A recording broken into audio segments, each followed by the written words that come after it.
the time to welcome our one and only GTeX Member of the Month, Sarah Poynton-Ryan. Hey! I want to hear you scream. Yay! All right, that's brilliant. Welcome. Thank you very much for joining. So you had a cracking 5-day challenge, which we're going to explore in a moment to get our brains going. So you can give us some tips on what you did that made it work so well. But before we get started, if you can just give a bit of background about the work that you do, that will be a great starting point. Hello everybody, hope you are good. Simone, as always, thank you for inviting me on. I feel very flattered to be Member of the Month, that's very cool. So I'm Sarah Poynton-Ryan. I run a group of companies predominantly focused around the property industry. So I build portfolios for property investors. I teach other people how to build portfolios for property investors. I landlord in my own right. I've got a buy-to-let portfolio, and I also like develop houses. So I buy them, do them up and sell them as well. So that's kind of my background. Everything I do is in the property space. And I also have, alongside that, a training company that helps other people create property businesses. And she has, how many white shoes do you have? So I've got a lot of trainers, lots and lots of trainers. I think in our house, between Andy and I, there's about 40 pairs, something like that. So trainer fanatic. Now, before we go into where you are now, how was your first experience in business? Not good. So my first business that I started for myself, for all intents and purposes, basically went bust. I had no idea how to run a company, and the first time I did it, I didn't know that things like mentors existed. I didn't know that it was okay to ask for help when you didn't know something. I thought that was a sign of weakness. Like, I'd been brought up in my corporate career to believe that if you couldn't do it yourself, you didn't know how to do it, effectively you weren't good enough. And so I was from quite a cutthroat corporate background. I didn't know that it was okay to ask for help, and so I never did. And basically my company almost financially ruined me, but I discovered what I do now kind of alongside it, and so this fixed the problem, and then I got rid of that, and I just do this now. What was that company? What were you doing? So it was a photo booth company. We used to hire like companies and weddings and things like that, corporate events and stuff. We used to put photo booths into those events. And yeah, I mean, it went okay for about a year, but what I didn't know is that when you build a business, you need to keep a pot of money to reinvest in technology upgrades and to pay for your accountants and your tax and things like this. No one ever told me that. And so after a year, my technology was outdated. I needed to spend money, and I didn't have any because I'd been paying my mortgage with it, and it all just kind of was crumbling around me. And then you decided to go into the property field. Well, so there was a bit What was the transition? Yeah, so the transition was, I had to go back to being employed. That was I had to go back and have a job, which I don't know if you guys have ever left your job. The feeling of empowerment when you leave being employed for being self-employed is incredible. I cannot tell you how depressing it was having to go back to being employed and feeling like I'd failed. But had I not done that, I wouldn't have met the person that introduced me to property, and I'd have never been doing what I'm doing now. So actually it was a bit of a blessing. But the transition was, I got a job working as a consultant for somebody who, like a sales and marketing consultant, for somebody that had a real interest in property, and they kind of introduced me to the strategies that I run now in my business. So whilst it broke my heart, genuinely, I was financially and emotionally broken at that point in my life. I moved from being self-employed to being employed again to being self-employed again. It is a journey. I have to think about how many times Ben and I had to, in particular Ben, because I could live with about 500 quid a month. and I lived on 500 quid a month for a long time because I wasn't paying my rent. So I bartered my rent with the person I was living in. I was working for them, and they gave me a place to live for free. So my living expenses were really low, while Ben on the other side was really back and forth at least 5 times. Full time, it was almost like, yes, we made it. Ben, can you go back? Yes, we made it. Ben, yes, we made it. Ben, so and it is frustrating, but at the same time, you gotta do what you gotta do when it's necessary, and it can feel like it's a step backward, but actually, it really did. A step forward. It really felt like a step backwards, but I think had I known then what I know now about the fact that nobody expects you to know it all. Nobody actually expects you to have every single answer and be able to get it right all of the time. Had I known that then, I'd have been all right with it, but I didn't know. I never had a mentor. I never had anybody guiding me. I never really had anybody that had run a business of the size of business that I was running that I could ask advice from. And so I just assumed that it meant that I'd failed, and it hadn't. I just hadn't done it very well, and I needed to learn how to do it better. And once I learned how to do it better, my business now, where the group of companies turns over about £1 million a year. And that's inside of like 4 and a bit years. Yeah. And that's a brilliant example on how you're turning things around. And that's why, like, when we started, like, what I can say to everyone is that what made all the things that I'm seeing Sarah doing that work really well in the business, she does one thing that is really important. She never stops selling. And this is something that we can all be inspired to do more. Because at the end of the day, that when you sell, that's the juice of the business needs. And that's what makes Sarah's success possible. In fact, now we're going to go deeper into the 5-day challenge that you run, and what made it work so well, and what was the idea behind it. Because also it was the first time that you were running something like this. So you had no clue about what could, like, what was going to work. If it wasn't going to work, it's like, okay, I'm going to test this. And then in the meanwhile, while she's answering those questions, this is an opportunity for everyone within the GTeX membership to get to know members from different programs. Beauty About the Mastermind is a place where we have members from different groups. Sarah is part of the influencer program that we're running. There are a lot of lifetime members here. There are mastermind members here. And is a way where we can get to know each other and get to know other members that are doing incredible work. So while I'm answering the question, ask in the comment, I will put a few questions that you would like to ask Sarah, whether it's practical about business or whether it's also something about her personal journey, about the things that she had to go through to build what she built. So do that in the meanwhile. And so let's start with the 5-day challenge. What inspired you to do a 5-day challenge compared to something different?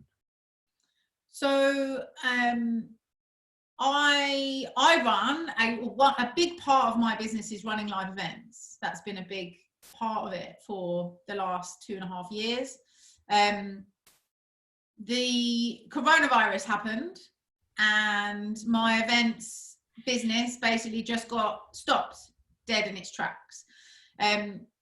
I've been talking a good game to Simone for about 12 months. I've been working with you for like over a year now. Yeah. And I've been saying for a long time, I really want to get my events online. I really want to create some digital assets. I really want to have an assets-based business that like will sell online, meaning I can choose to do events if I want or not, etc. But I've been so busy running the business, I hadn't found the time to make that a thing. And so when coronavirus occurred, and we had to cancel, we had an event, we had 3 events that week. Like when they said, absolutely, there is to be no gatherings, I was like, oh, this is not good. What are we going to do? What am I actually going to do? So there was a really hot day. It was like Sunday, right at the beginning of lockdown. It was the first like Sunday we'd had. And I was sat in my garden on a beanbag with a beer, basically just figuring out in my head what on earth I was going to do with my events company, which we had no visibility of when we were going to be allowed to do it again. They were talking 3 weeks, they were talking 6 weeks. Well, we had no idea. So I sort of sat there and thought, well, I need to do something else. I ran a high-level mastermind program for the last 18 months. And at the end of last year, in December, I decided I wasn't going to run that anymore because it wasn't working for me. I didn't enjoy delivering. I just didn't enjoy delivering the program. So I decided at the end of last year, I wasn't going to sell it anymore. So that wasn't an option. I couldn't sell some high ticket and then basically live on that money for a period of time. I needed a different plan. So the 5-day challenge, I've seen other people do 5-day challenges, and I've been through other people's 5-day challenges for different like marketing and social media and things like this. And I thought, you know what? I think there's a gap in the education space, within the property education space, where most property educators are teaching how to get houses, how to invest money, how to buy cheap, how to get a rent to rent, you know, how to build portfolios. But what most people are not doing is talking about how you fund those deals if you don't have any money to get started. So one of the things, there's 2 parts to my business. I need investors and I need houses. Most educators teach houses, but no one's really teaching investors. So I decided I was going to do a 5-day how to get investor leads from social media challenge. And so I would have 5 days with one activity each day for 5 days. And I would guarantee that you would get at least one investor lead if you implemented the process. If you finished it, if you actually did the work and you got to the end, there is no way that you couldn't have at least one lead of an investor that you could work with. And every single person that finished it, so not everybody finished it obviously, but every person that completed the 5 days got a lead. And it took me, from that Sunday, it took me a week to come up with the plan. It took me a week to write the content and a week to promote it. And then I did it in the 4th week. And it was the fourth 5 days. And we did that the 27th of April. No, May? Yeah, April. The dates are all blending in my head. April. Yeah, to the beginning of May, that last week. We delivered it over 5 days, and then we had a 2-day like wrap up on the Saturday and the Sunday where I just basically slammed my diary full of one-to-one calls of everybody that had finished. I think I did 50 calls in 2 days, like individual, like 15 to 20 minute one-to-one calls. And of the 51 people that finished the actual 5-day challenge, 42 people bought the on sale. And you sold, and what was the price point? £1,500. 1,500, and you had, and so you closed everyone on the phone? Everyone. So no, so some people bought also from the challenge. So we opened the car on the Wednesday. By the Friday, when the car, like the challenge had finished, we'd already sold about 12 at that point. And that had no hands holding from me at all. That was just click and buy. And then what I did on the Friday is I said, look, if you've just got questions around whether this is right for you, here's a 15-minute slot in my diary through Calendly. You book a call. And so for the Saturday and the Sunday, I sat and I just made calls all day to all the people that, and out of 51, we closed 42. Which is a hell of a great job. I mean, in fact, as I said at the beginning, one thing that Sarah does incredibly well is that she keeps focusing on selling. And that's what creates revenues. That's what creates all the clients. And in particular, she's not afraid of getting on a call with someone. Even if if you think about it, how many people do a 5-day challenge and then they offer a call to everyone who actually completes? With all the 5-day challenges you might have been through, very, very few. But then again, that personal touch increases the conversion massively. And Dan is asking a question. First of all, was it a paid or free 5-day challenge? Free. That was a free 5-day challenge. How many people did you have register? 400. Just to give some numbers of how many people registered, how many people signed up, how many people completed. We had about 400 people register and come into the group. We had 100 and I think it was 157 people on the first night came onto the Facebook Live training on the first night. So the way the days were structured is, or if I just explain how it was like. Yeah, absolutely. Because the whole idea is that someone can say, okay, this is something I can do myself as well. Okay, cool. So basically what we did, we had a registration page, which was a ClickFunnels page, email address, name, phone number. Once they registered, that put them in our CRM, and then that pushed them to our, they then got hit with a thank you page, and on that thank you page was a link to the messenger bot. We use ManyChat for our messenger bot in Facebook. So that then opens Messenger in their Facebook account, which links then the marketing to their Facebook directly. And they were given a link inside of that message to join the Facebook group. So it's a private Facebook group. And over the week that we promoted it, basically 400 people came through that process. And on the Friday night before the Monday, we let everybody in at the same time on the Friday night. So it was like a big wash of people came in all at the same time. So the energy was high, the activity was high, the conversations were good, there was lots going on. The Saturday morning, I set them like a pre-challenge challenge. To just introduce themselves and set some goals of what they wanted to get out of the 5 days. And then on the Sunday morning, I sent them all a workbook, which was basically just a PDF that I'd created in Canva. And it was probably about 12 pages long with like notes and work that I wanted them to do throughout the period of time. The main one being tracking your stats. Day one, how many connections do you have? How many leads do you have? How many messages have you sent? How much money have you got pledged? Versus day 5, how many leads do you have? How much money do you have pledged, etc. So there was a big focus around them tracking their own progress. Like showing the before and after within the 5 days. Exactly that. Because what that does from a sales perspective in terms of closing, if I know that I've seen my own progress and I've logged it myself, I can't argue with the results of that. And so it becomes a no-brainer to move forward in the process. So the workbook was given to them on the Sunday, along with just a little bit of work in terms of just keeping the energy high in that group. And they were all told that at 6 o'clock on Monday morning, the first task would go up. So I did a 5-minute video, and I pre-recorded all of this, by the way. So I was awake. All the videos that were pre-recorded were not live. No. The evening ones were live. The morning ones were all pre-recorded, which means I can now run the same challenge again, and it's all there. I don't have to do the work again. So Monday morning, 6 o'clock, pre-scheduled post goes up in the Facebook group. They watch the video, and their instruction is do the task, and then take a screenshot of your evidence of doing the task and post that screenshot in this thread. And that is the accountability aspect of them seeing other people doing the work, seeing other people getting the results, and wanting to be in that team of people moving forward.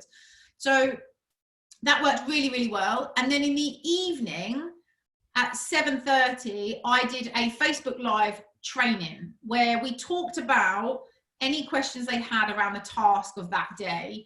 And most of those, we did that every night for 5 days. Most of those were 2 hours long. They were long, and they were so much value, so much content. They couldn't argue with the level of service that I was offering for free. There was just no way they could. Mm-hmm. So we've now given solid value. We've also given them proven results that they're tracking themselves. I'm not influencing that in any way. They are seeing that physically roll out in front of them. So when it got to the end of the process, really it was a simple question. Have you seen results in 5 days? Yes. Imagine what I could do with you in a year. Are you going to join? Yes or no? And it actually was quite a simple closing position because of the value we'd given over the week. This is the same dynamic that you would see when we run, for example, a 3-day event. Why a 3-day event does it work? Why a 5-day challenge works? Because you're spending an extended period of time with them. You're showing what you can do. You're giving them something that they can do. And so the relationship is built. the credibility is built, the authority is built. So then in someone else's mind, they feel safer to make an investment because they say, well, I know that my money is well spent because I've already had this amount of work. And then someone thinks, well, you know, if they're putting this amount of work in the free one, what am I going to do receive when I pay? And that's why they work really well. There were a few questions. So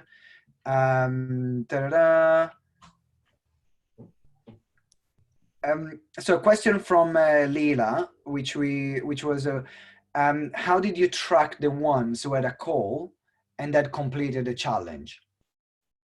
So they were given a link inside of the group to book a call if they wanted to talk to me about how the ongoing service could work for them. If they booked a call, then I spoke to them, but I didn't influence that at all. I just said, if you want to, you can. And then you had people booking. Yeah. Then there was a question, I think that's come from Yelena and from Rosie. How did you fill up the challenge? Organically, online. My Instagram story was a big, so I've recently started playing around with Instagram. Facebook's always been where I've always had the biggest profile.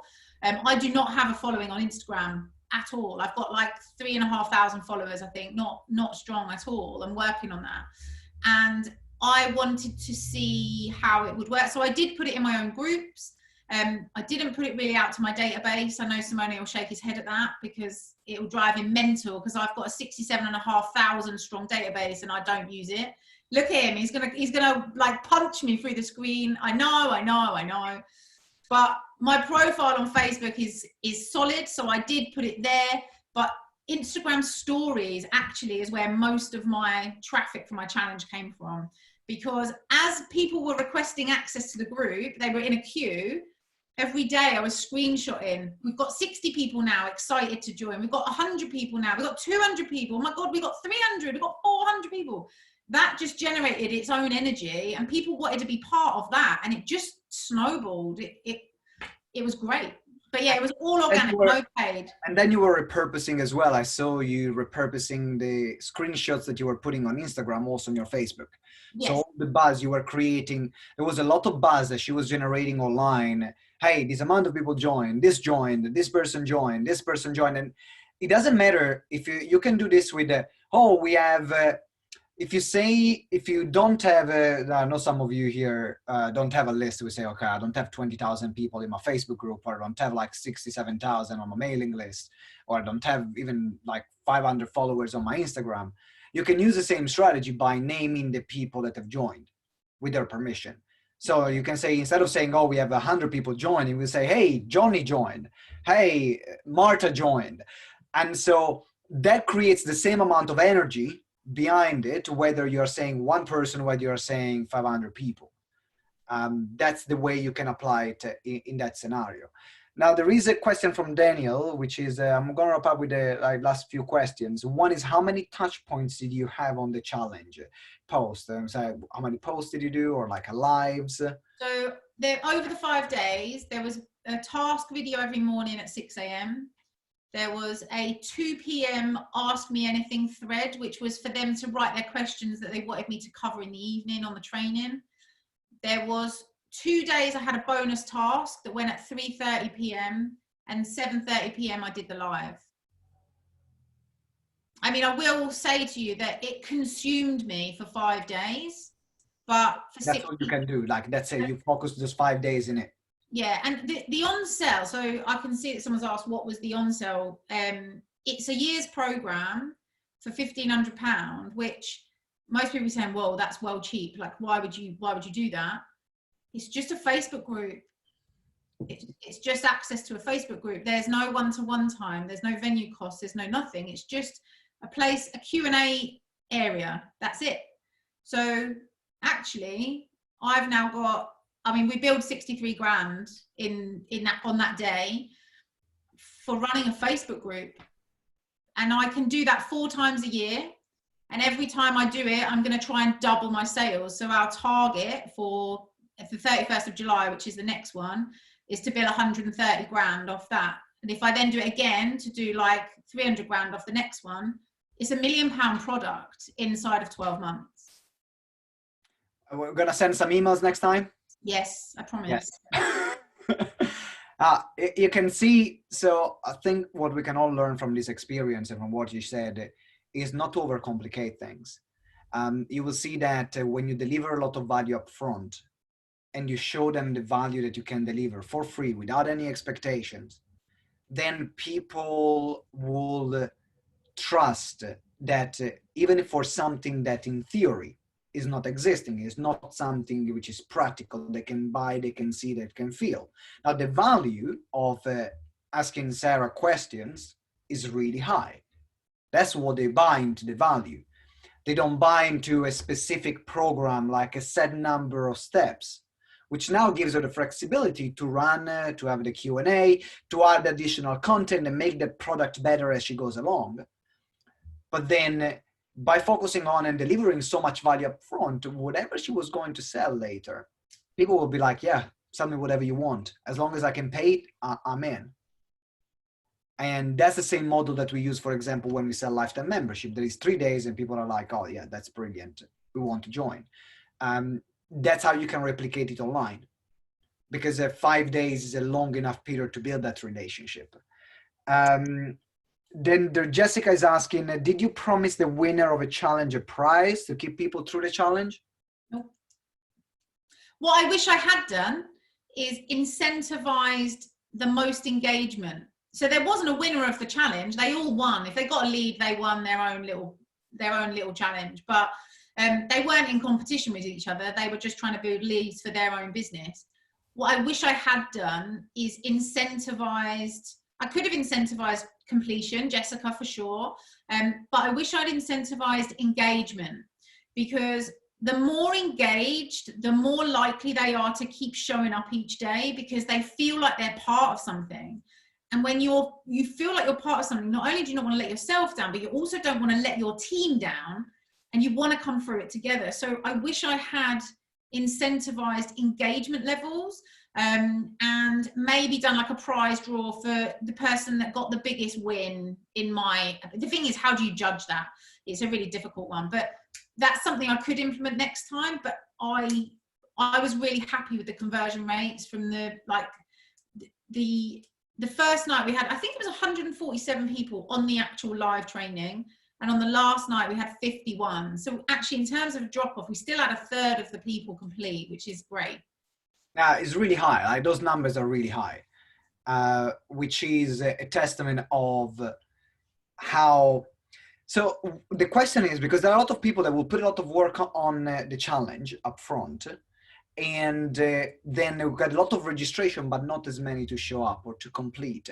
Did you do something to the people that are already registered to get them more like looking forward to joining, looking forward to completing it? There was only a week. So most of the people who, I mean, obviously we had 400 people come into the group and only 151 people visibly started. So we had quite a big drop off in that period.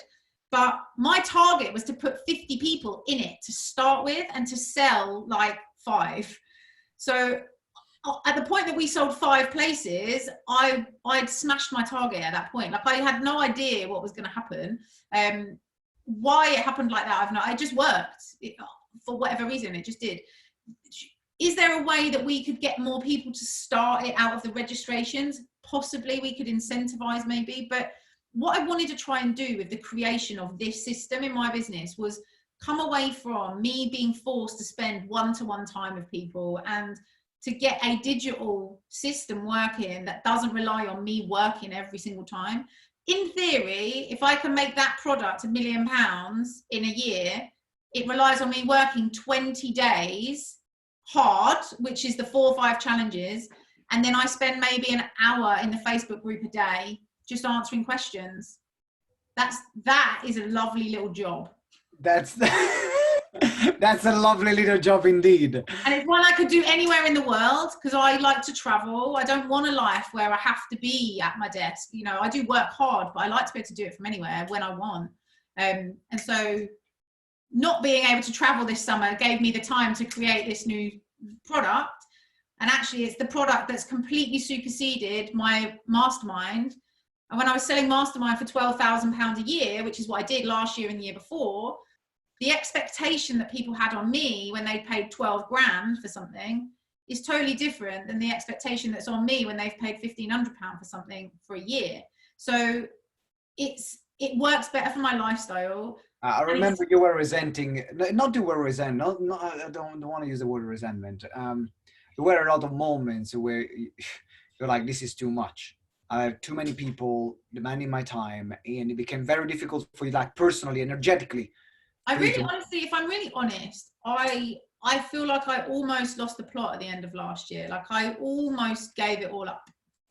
I almost said this training stuff is not for me. I don't want the life.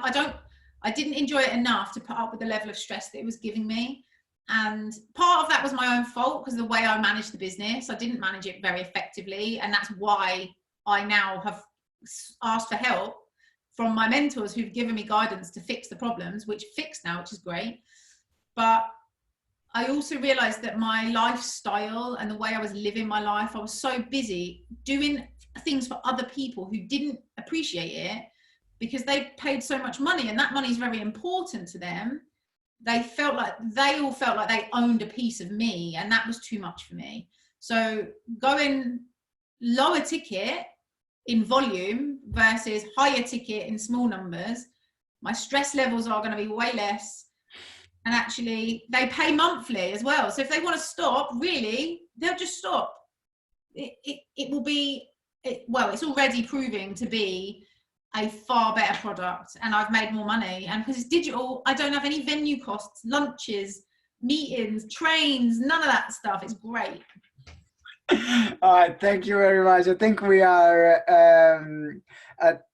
we have one last question, which is what would you change to improve it? That's the last question, and then we wrap up with the interview. And what would I change to improve it?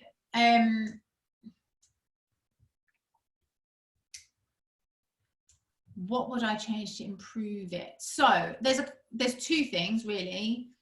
One, I will be putting some ads behind it this time, because if I can get 1,000 people to register rather than 400, then I'll finish with like 200 people finishing, and my conversion rates will be mega. So the visibility of it, now it's tested, that I would improve that.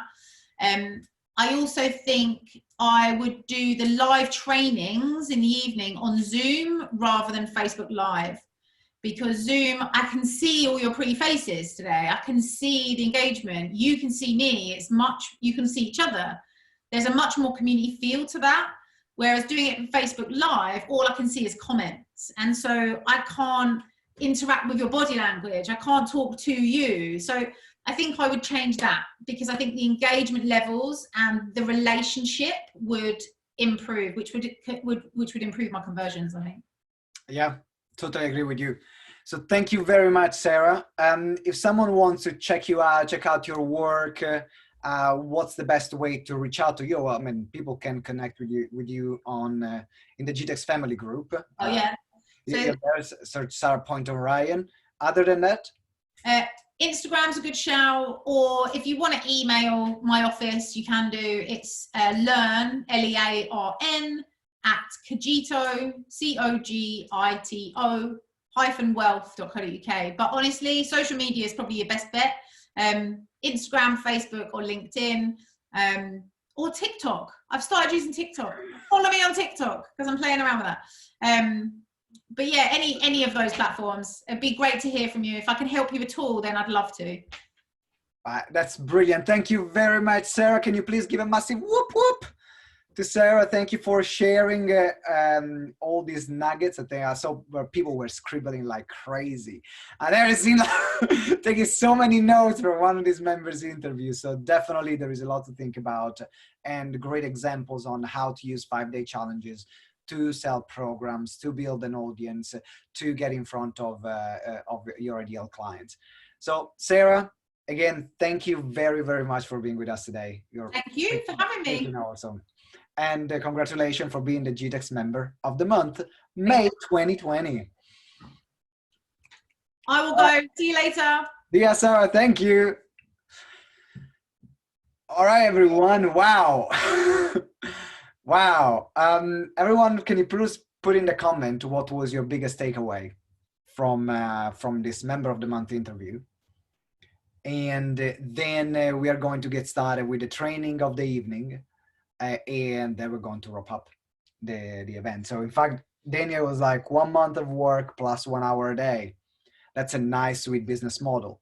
And I think that when we create products and we create services, it's also important to think about what are your boundaries? How much of you are you going to give away? Because I've definitely been in Sarah's position when it's like, okay, people that they are paying a lot of money or expecting everything from you. And Rose is there like nodding her head. And that sucks the energy out of you and then takes away the energy from actually the people that are a pleasure to work with. So that's important to select your boundaries. Create a challenge to help when launching a product. It's a good way to create buzz. Challenges are such a clever way to fill a pipeline. Is this replicable on LinkedIn? You can use LinkedIn to get people, but then on Facebook.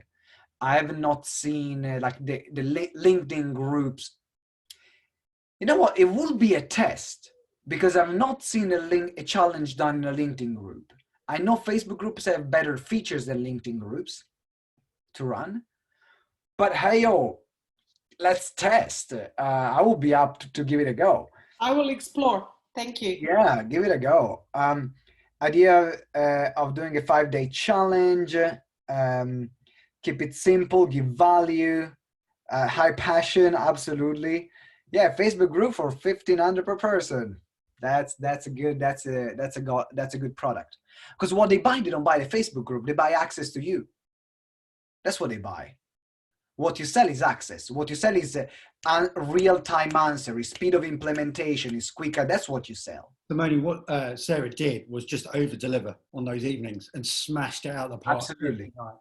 And that's the key to there, because they can't question the value she's giving. And that's when you are on a sweet point, when people can't question the value that you're giving. And there is a lot of value, there is a lot of great thing in overgiving. And if you do this in a one-to-many way, so where you are giving a lot, creating challenges, creating webinars, like you're always consistently there, you will build such a nice audience of people that are going to love the work that you do. Then every time you're going to put something out, if they have the money, they will buy it. But it's a lot of work to put up front. And what Sarah did, she put a hell of a lot of work for the past few years and building those audiences, building those Facebook groups. And so the results that she had actually today, they were results of the past 3 years. That she's been bursting her ass, building her groups, keep delivering every single day on those groups. I haven't seen a day she has not been active on social media. And it pays off. It didn't pay off 3 years ago. It didn't pay off 2 years ago. It paid off last year when she ran now, like she made almost $500,000 in the business. But this year she was able to turn her audience into an online program, even if the event side of the business was, she had to shut it down. That's I think one of the biggest thing I got from hearing her story. I've seen people promote it on LinkedIn and running through Facebook, going back to Yelena's question. And then you can leverage Zoom for the contact points in terms of next to LinkedIn groups. I think that the problem is less where you deliver the challenge or where you deliver the course. I think that the question becomes more on what platform do I need to use that gives me the level of intimacy or the level of connection that I want to create with them. Because then the platform is there to serve a purpose. I think sometimes we mix things around. We choose the platform first just because everyone is using the platform without thinking, actually a tool is a tool. It's a tool for what outcome do I want to create. A lot of food for thought, which actually is a really great fit in. And if James, if you can please stop the recording and start a new one, because we are going to swap